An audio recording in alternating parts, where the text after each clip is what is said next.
Life time achievement award, সেটা নিয়ে কি বলবেন? এটা তো একটা প্রাপ্তি। এটা আমার কাছে বিরাট প্রাপ্তি, তার কারণ ফিপ্রেসি হচ্ছে এটা ওদের সেন্টেনারি 100 বছর হলো। 1925 সালে প্যারিসে তৈরি হয়েছিল ইন্টারন্যাশনাল ফিল্ম ক্রিটিকদের একটা সংগঠন। 100 বছরে প্রত্যেক দেশে একজন ফিল্ম মেকারকে ওরা অনার করছে।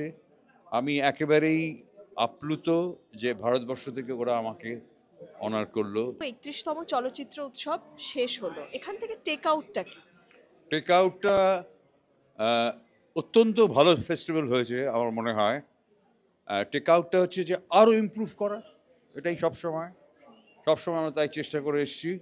এবারে জুরিরা ভীষণ খুশি, আমি নিজে পার্সোনালি হ্যাপি যে অ্যাওয়ার্ডগুলো দেওয়া হয়েছে। প্রত্যেকেই ডিজার্ভ করে এই অ্যাওয়ার্ডগুলো। রিয়েলি আমি দেখেছি ছবিগুলো, অত্যন্ত ভালো ছবি।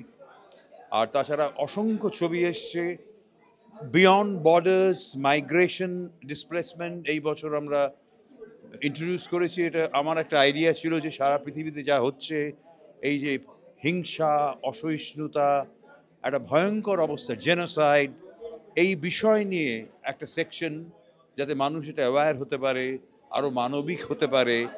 টেকঅ্যাওয়েটা হচ্ছে লার্ন, কম্প্যাশন, সহিষ্ণুতা এবং মানবিকতা।